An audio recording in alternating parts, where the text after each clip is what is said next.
Assalamualaikum warahmatullahi wabarakatuh.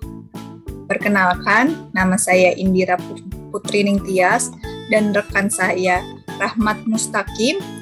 Kami di sini akan menjelaskan mengenali peluang, recognizing the opportunity, program studi Magister Manajemen, Fakultas Ekonomi dan Bisnis, Universitas Pembangunan Nasional Veteran Jakarta, tahun 2022 yang diampu oleh dosen Dr. Al-Fatih S. Manggabarani, SE, MSI, CMIP.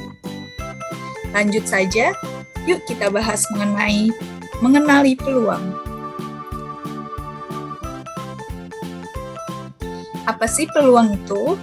Peluang adalah suatu kejadian di mana seseorang atau sekelompok mendapatkan suatu kesempatan untuk menjalankan tujuan berupa suatu usaha atau bisnis menggunakan sumber daya yang dimiliki.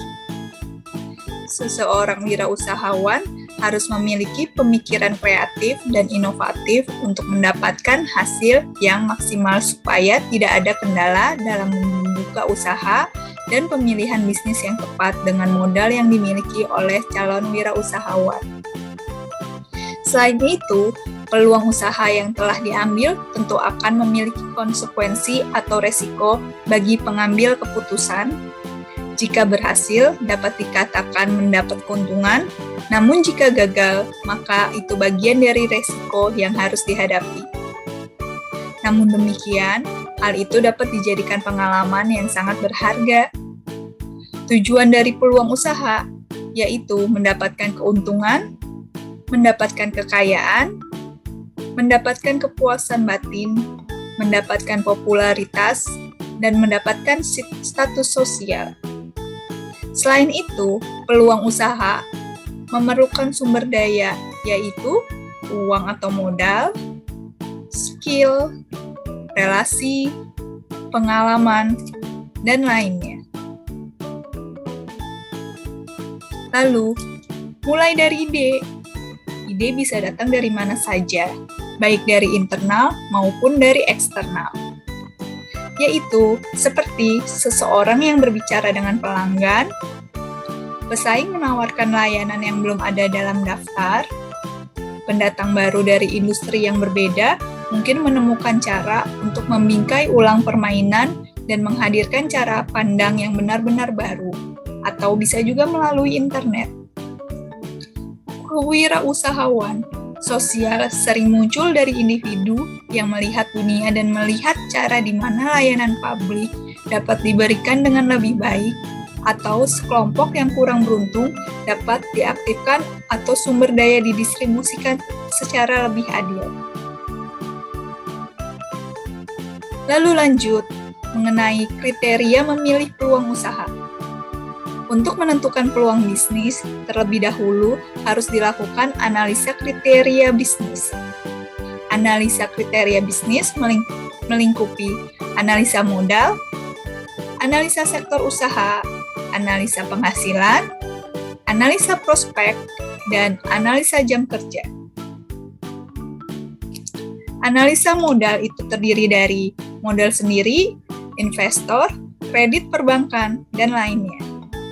Analisa sektor usaha terdiri dari makanan atau minuman, pertanian atau peternakan, retail, jasa, dan lainnya. Analisa penghasilan terdiri dari laba rugi, cash flow, dan lainnya. Analisa prospek terdiri dari potensi produk, demografi, faktor pendukung, dan faktor penghambat. Terakhir, analisa jam kerja yang terdiri dari time management dan tenaga kerja. Lalu ada identifikasi peluang usaha, yaitu yang pertama, menggali informasi atau riset, yang merupakan kunci utama dalam menemukan peluang usaha. Dalam mencari informasi dapat dilakukan dengan menemukan tren apa yang sedang berkembang dan digandrungi. Kedua, menggunakan pengalaman pribadi. Untuk dapat menemukan peluang dari pengalaman atau percobaan. Dan yang terakhir, melihat pesaing. Untuk menganalisis pesaing usaha akan membantu identifikasi peluang bisnis, memperluas jangkauan pasar, hingga mengembangkan produk.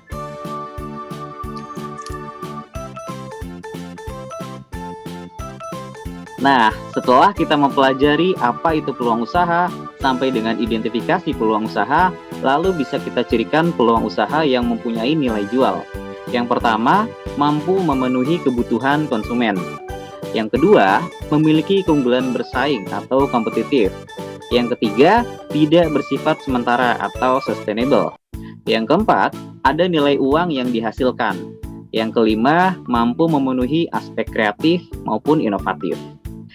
Nah, dari adanya peluang usaha tersebut, seorang wirausaha harus berpikir secara positif dan kreatif untuk bisa menjalankan bisnisnya.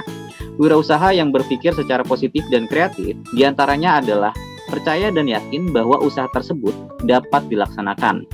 Kemudian mau menerima gagasan atau ide-ide baru. Kemudian memiliki semangat kerja yang tinggi. Kemudian mampu berkomunikasi dengan baik. Kemudian sering bertanya pada diri sendiri. Dan yang terakhir, mau mendengarkan saran dari orang lain. Lalu, implementasi peluang usaha pada bisnis yang kami angkat adalah sebuah produk barang bernama koper. Dikutip dari Wikipedia, koper adalah sebuah benda yang digunakan untuk menyimpan pakaian saat kita sedang pergi jauh. Umumnya berbentuk persegi panjang, terbuat dari logam, plastik, kain, atau kulit. Koper biasanya memiliki pegangan pada satu sisi dan digunakan terutama untuk mengangkut pakaian atau barang lain selama kita sedang di perjalanan. Nah, kemudahan memakai koper diantaranya dapat memuat banyak barang, kemudian mudah dibawa, kemudian awet dan tahan lama, kemudian punya sisi keamanan yaitu TSA lock, kemudian dari sisi kesehatan juga baik karena tidak digemblok ketika kita gunakan. Nah, di samping itu, terdapat juga kendala saat kita memakai koper. Di antaranya perlu didorong atau diangkat. Kemudian beberapa material itu mudah baret dan bisa hilang atau tidak terlacak. Lalu sleting itu bisa ditembus sama ballpoint dan tidak ada alarm. Nah, koper yang sering digunakan adalah yang berbahan fiber dan aluminium. Di balik segala kemudahannya, baik koper fiber atau aluminium, masing-masing juga memiliki kekurangan. Di antaranya, kalau koper fiber itu berbahan plastik yang mudah terbakar, kemudian bisa pecah dan menyusut ketika panas, kemudian juga mudah lecet. Sementara di samping itu, koper aluminium cenderung bobotnya berat dan harganya yang cenderung mahal. Nah, setelah kita menganalisis kekurangannya, lalu kita akan mencoba mengangkat peluang usaha Rara Cooper. Rara Cooper adalah koper pintar yang bisa mengikuti kemanapun kita berada, dilengkapi dengan jam tangan yang menjadi remote untuk kopernya. Rara Cooper menawarkan berbagai kenyamanan dan keamanan oleh siapapun yang menggunakannya. Adapun sisi kenyamanannya, tanpa ditarik atau didorong yang akan mengefisiensi mobilitas kita. Kemudian dilengkapi smart handle untuk navigasi ketika koper itu kita duduki. Kemudian USB dan baterai yang bisa digunakan untuk charge gadget kita. Kemudian materialnya itu digunakan anti baret. Kemudian dari sisi keamanan, bisa melacak posisi koper dengan remote yang ada di jam tangan kita. Kemudian dilengkapi roda motor depan yang kuat dan roda belakang yang anti licin. Kemudian ada TSA lock, fingerprint lock, alarm, dan sleting anti tembus ballpoint dari sisi keamanan. Oke. Nah, akhir kata, saya Rahmat Mustaqim beserta rekan saya Indira Putri Ningtyas mengucapkan terima kasih kepada teman-teman yang telah menonton video ini. Semoga bermanfaat dan sampai jumpa.